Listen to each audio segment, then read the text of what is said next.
Hey guys, this is Betty from Switch and Click, and this is pretty much my first legit pair of entry-level audiophile open back pair of headphones. Bought this on drop a few months back at a discount, and I've been using it for about 4 months now, really regularly for video editing, music, gaming, pretty much everything that I do on a daily basis with headphones on. I've been using these unless I'm testing, but I even heard that Ninja uses this pair of headphones to game and stream. Let's jump into the review coming up.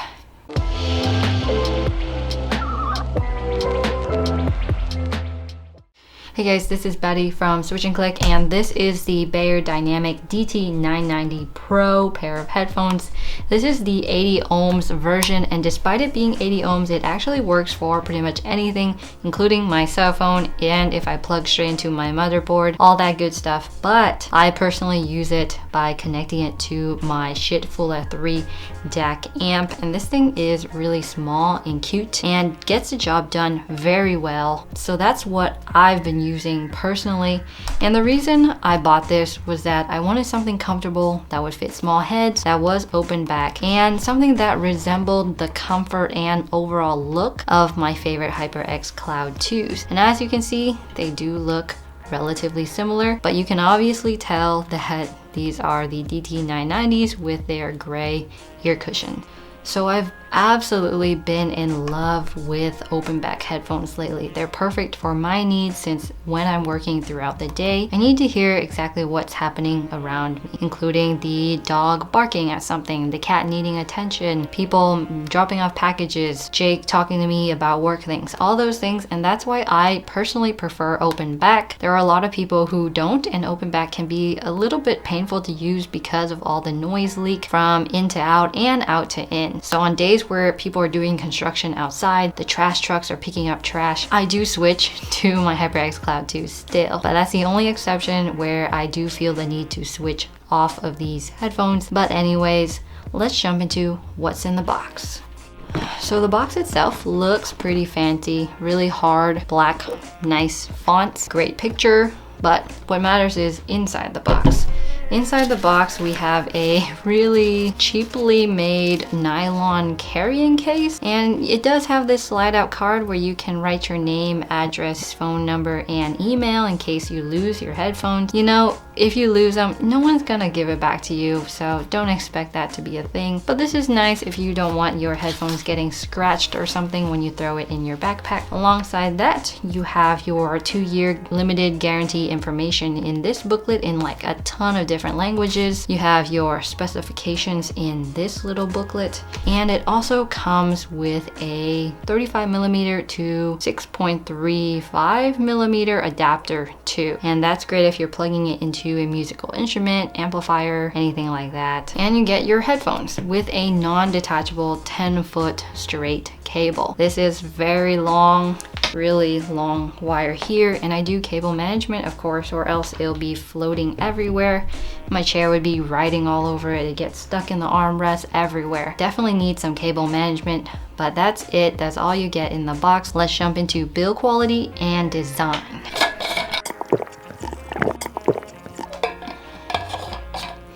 Alright, so as I mentioned before, the overall design reminds me a lot of the HyperX Cloud 2s with their headband style, the 2 metal arms, the headband adjustment, the ear cups. Pretty much everything is very similar, except these are more expensive and feel a lot more premium. So in terms of design, you have your removable headband here. There's 4 buttons here that'll snap close, and that surrounds a metal headband, and it's pretty bare bones. We take it apart right now. Underneath is basically the metal headband, and of course some wiring so that things get organized underneath. And there it is, basically a headband. It's got some padding, it's relatively comfortable, and this little bit is replaceable. You can order extra ones online if you need to. And this is what it looks like without it. It's really bare bones. You got this long wire connecting one ear cup to the other, and then you have the metal headband. and the sliding adjustments on the side here. Alongside that, you've got these plastic side bits as well. The same weakness here appears in the HyperX Cloud 2s, and that is the metal arms to each ear cup do connect to a small plastic piece with a small screw. And that can be a problem for the long-term user, but I've had these for over 3 years. Plenty of swivel action has been happening and they're still fine. No breaks or cracks or any problems at all. And I expect the same kind of durability will last in these headphones too. Each ear cup is labeled left or right, and it's even labeled in Braille too, so you can just feel that if you know Braille. Each side does have these plastic covers, and it's basically all plastic, which makes this headphone relatively lightweight. They are open back, and the ear cups themselves are made of this very soft velour material, and it feels nice. The very long non-detachable wire is connected to your left side, and it does have a little bit of wire protection here so that if you bend it either way, many ways, it's not going to just snap off or be kinked at the end there. And the wire itself is a rubber material. If you get your wires wrapped up, it does happen to get a little bit annoying, but if you straighten it out beforehand then plug it in, it's pretty good. The end is basically a gold-plated 3.5mm connector. It can connect to your phone, to your computer, to a DAC amp, to anything that doesn't require an adapter. And there are adapters so that you can change that if you want to. It doesn't come with little wire management things. I had to find and salvage these from other technology things that I have laying around, but in the end this is what I got. I'm sure you guys can do better if you want to. I'm gonna put this back on now because it does look a little weird without it and fairly uncomfortable without the cushion too.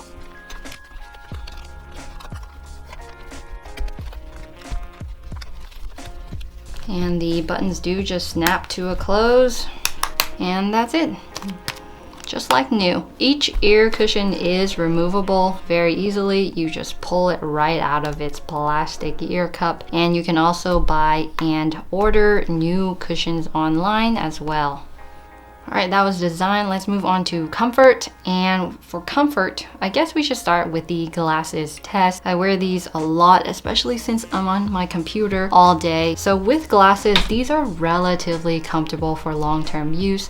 When you put them on, they don't really like press each side into your face. Rather, you want to make sure that the glasses are in a good position before you put the headphones on, or else there'll be a little bit of tilting when you put them on. But other than that, they're really comfortable with glasses. I wear them for like 2 to 3 hours at a time with glasses on and without glasses on. In terms of headband sizing, I do need to extend each side just a little bit to fit my head, and this is a problem that I have with many headsets, is that even at the smallest setting, it'll be too large for my head. But this is part of why I bought this pair of headphones in the first place, is that it does fit a wide variety and a wide range of sizes of head. So I extended just one notch on each side, and by notches I mean within each metal armband you can see that there are different levels of adjustment that you can put it to, and I do just one, and then it's pretty comfy. Everything fits perfectly. Of course, headphones can look a little bit silly with the really big ear cups on a small head. At the widest and largest, they look to fit a pretty large head, although I wouldn't know and I cannot confirm.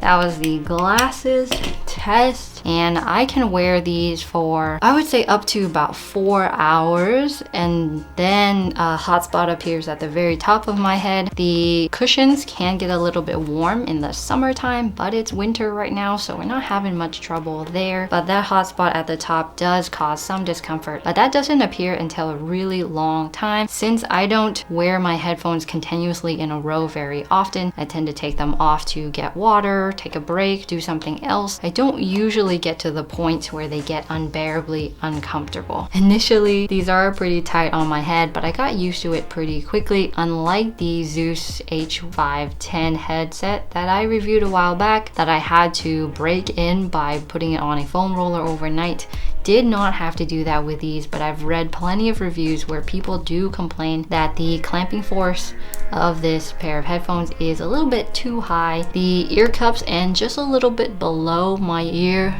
near the chin area.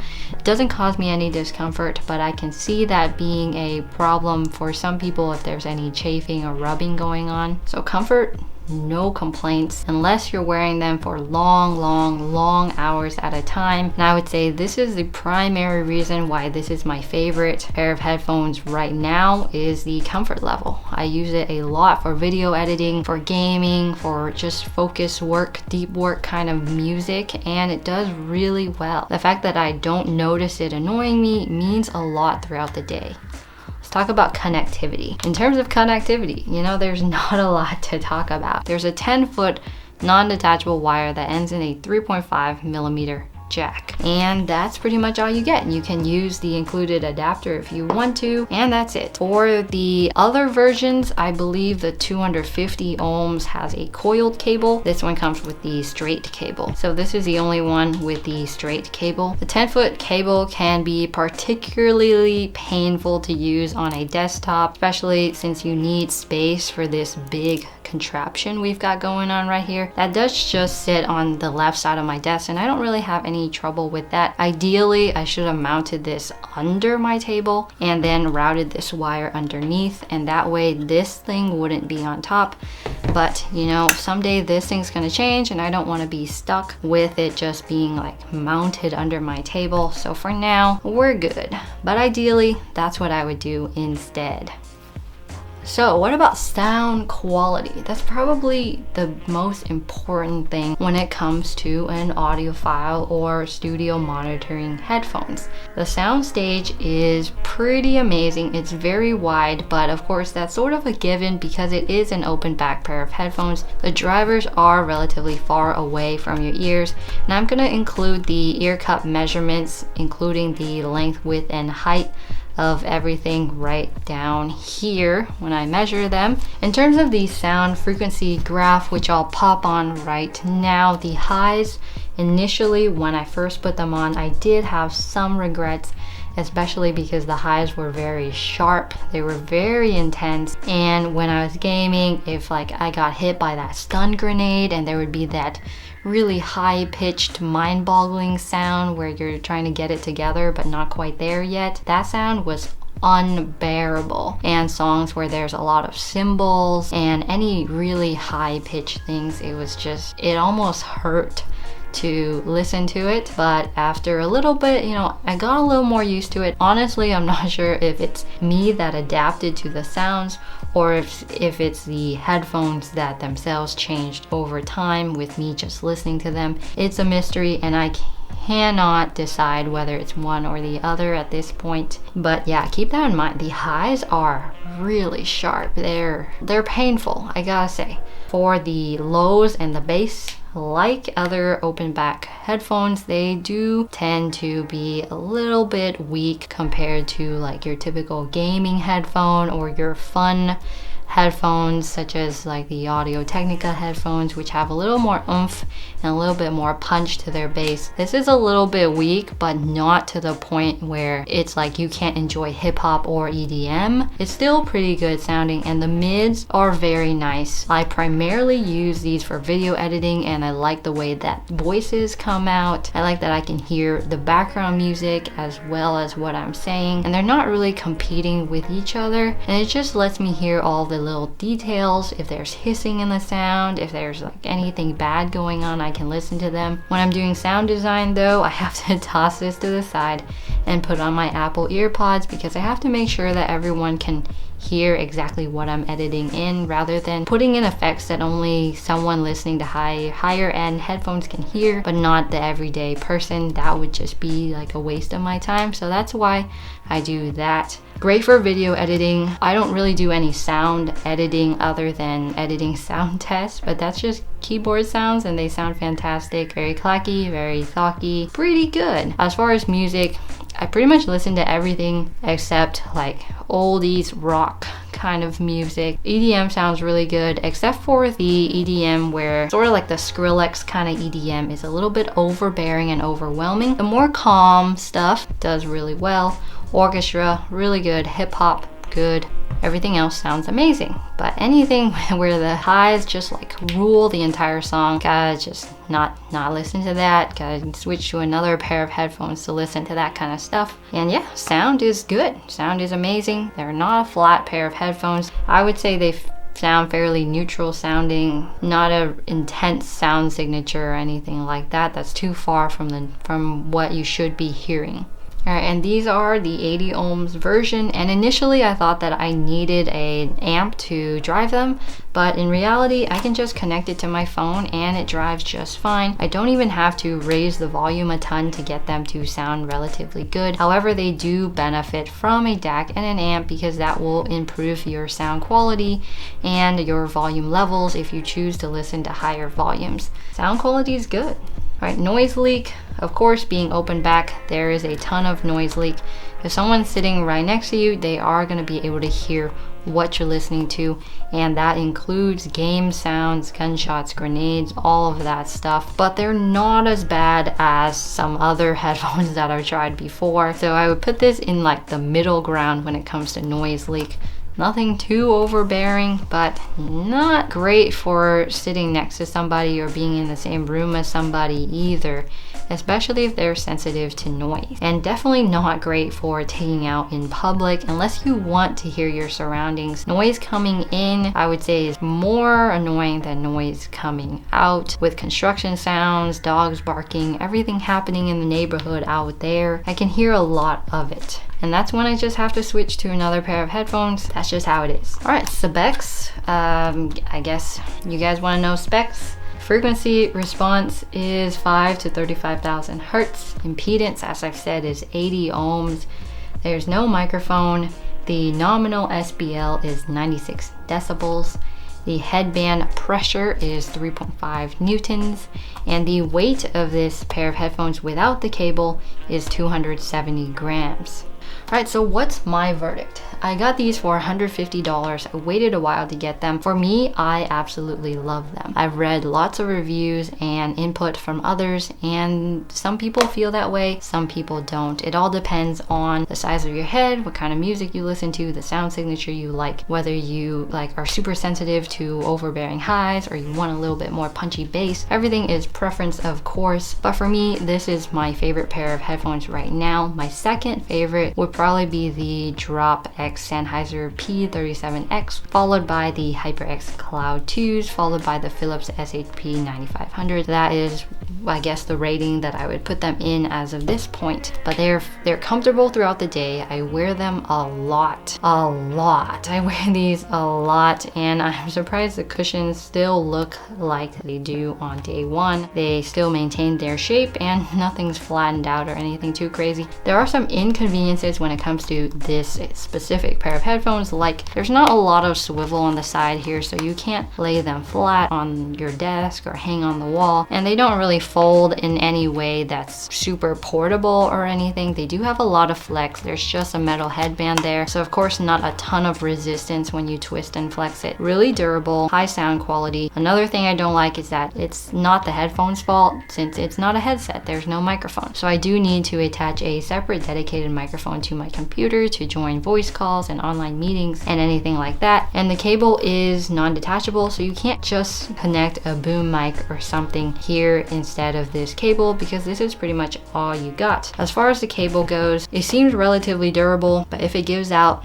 that's pretty much it. That's the lifespan of the headphone, unless I can solder a new cable or something, but I don't know if I can do that. So I have zero purchasing regrets when it comes to this specific pair of headphones. I have looked into the DT770s and the 880s, the closed back and sort of hybrid open closed back edition, and I figured open back would be my best bet, and here we are.